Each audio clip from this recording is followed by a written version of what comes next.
Kok nggak ada yang baca?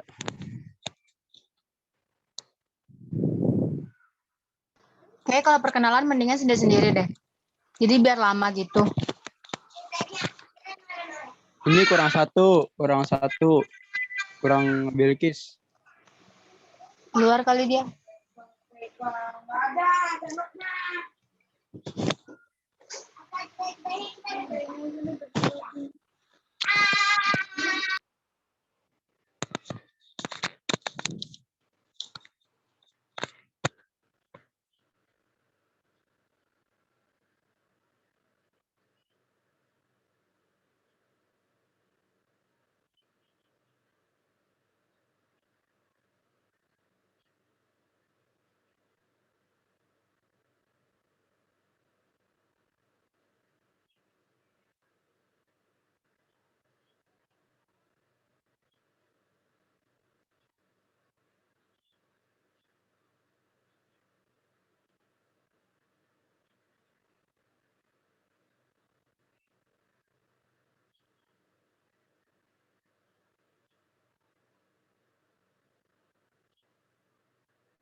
Wih, pasti Saipul.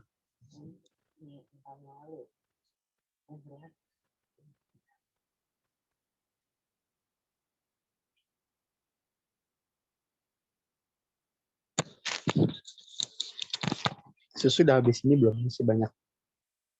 Gas enakan ini juga.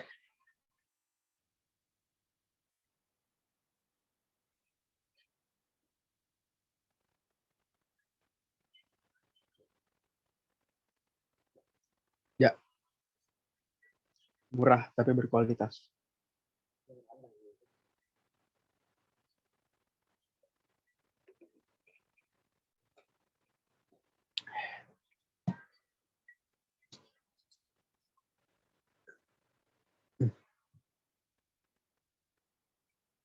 Udah yuk mulai.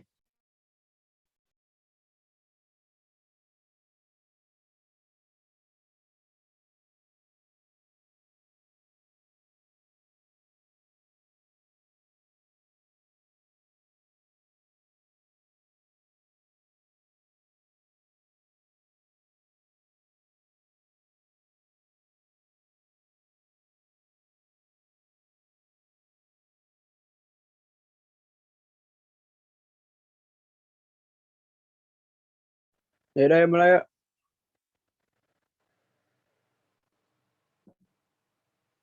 Yes, kapan mulainya nih?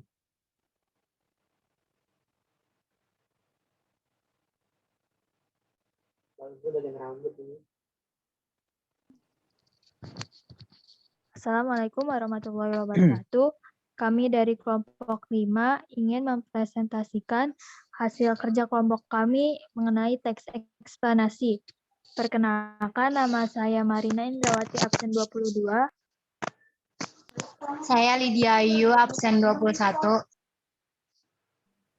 Saya Maurila Bakis, absen 23. Saya Muhammad Agus, absen 24. Saya Muhammad Ramadhani Ardiansyah, absen 25.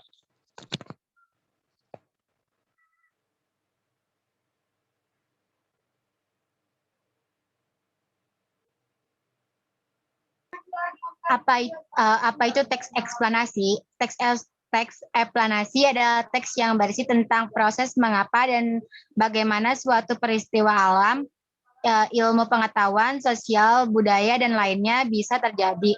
Suatu peristiwa baik peristiwa alam maupun sosial yang terjadi di sekitar kita selalu mempunyai hubungan sebab, akibat, dan proses. Struktur teks eksplanasi. 1. Pernyataan umum. Berisi pernyataan tentang suatu topik yang akan dijelaskan proses keberadaannya, proses terjadinya atau proses terbentuknya dalam suatu teks. 2. Urutan sebab akibat. Berisikan tentang penjelasan proses keberadaan atau proses terjadinya yang disajikan secara urut atau bertahap dan terperinci dari yang paling awal hingga yang paling akhir. 3. Interpretasi. berisi tentang kesimpulan atau pernyataan tentang topik atau proses yang dijelaskan. Kaidah kebahasaan teks eksplanasi adalah sebagai berikut. 1. Penggunaan konjungsi. Konjungsi disebut juga konjungsi dibedakan menjadi dua, yaitu konjungsi kuasalitas dan konjungsi kronologis. 2. Penggunaan kata ganti. 3. Penggunaan kata teknis untuk dapat memproduksi atau menyusun teks.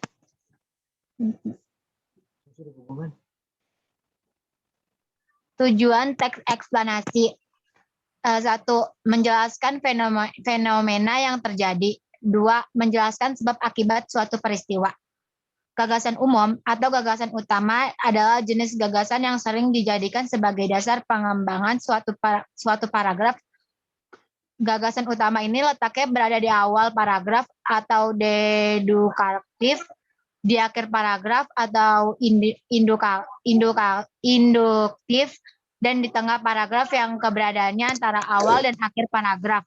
Deduktif dan induktif.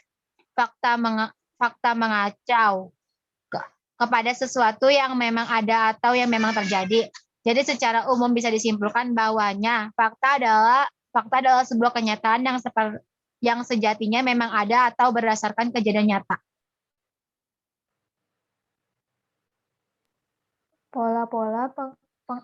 Pola-pola pengembangan teks eksplanasi sebagai berikut.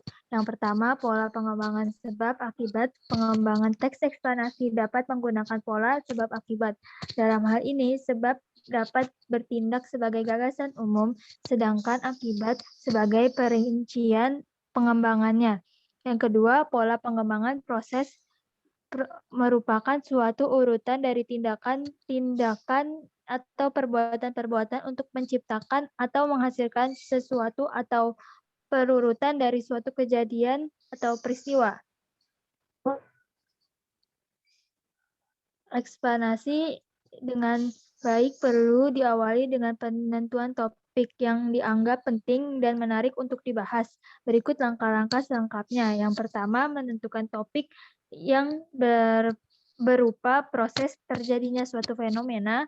Yang kedua, mendaftar topik-topik sebagai ruang lingkupnya. Yang ketiga, menyusun kerangka teks. Teks eksplanasi tentang kemiskinan. Pernyataan umum. Kemiskinan adalah keadaan saat ketidakmampuan untuk memenuhi kebutuhan dasar seperti sandang, pangan, papan. Masalah kemiskinan timbul sebagai akibat adanya lembaga kemasyarakatan di bidang ekonomi yang tidak berfungsi dengan baik. Menurut data Badan Pusat Statistik (BPS), tahun 2019, penduduk Indonesia yang mengalami kemiskinan mencapai 25 juta orang.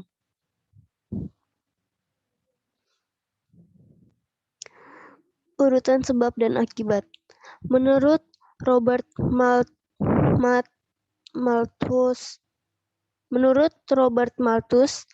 mengatakan bahwa kemiskinan terjadi karena jumlah penduduk cenderung untuk meningkat menurun deret ukur, sedangkan produksi bahan makanan meningkat menurut deret hitung.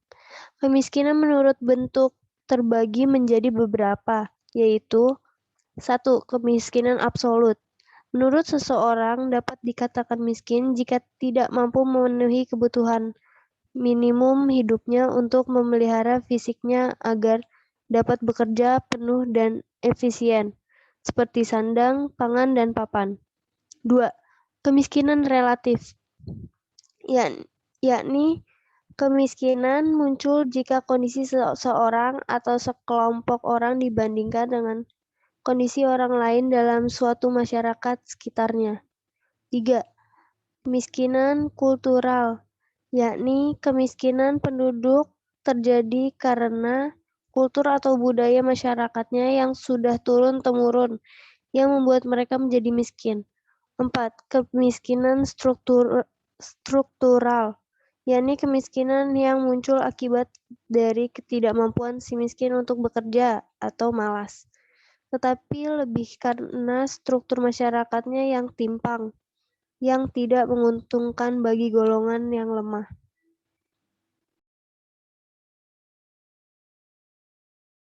Nah, setelah itu faktor penyebab kemiskinan ya, sesuai klasifikasi tadi ada dua, ada faktor sosial dan faktor ekonomi.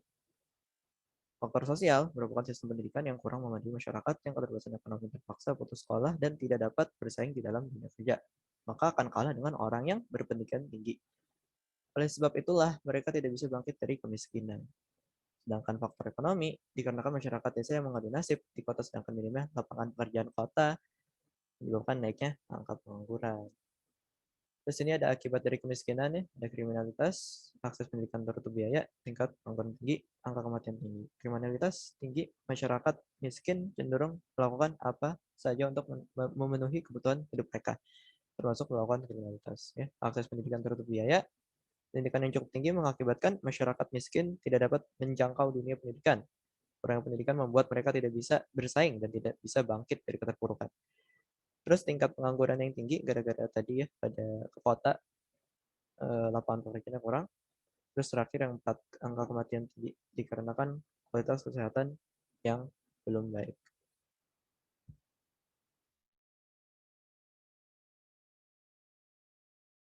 Oke, sekarang ini interpretasi penarikan kesimpulan dari teks tersebut.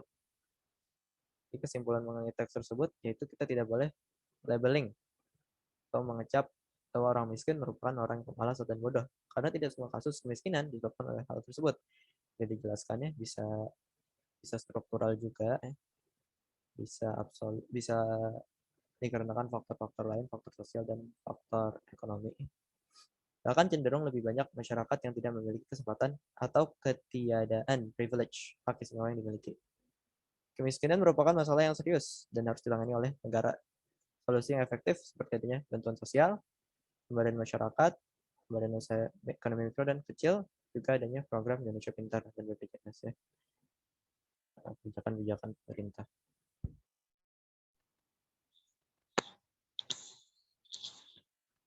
Sekian dari kelompok kami, kurang lebihnya Assalamualaikum warahmatullahi wabarakatuh.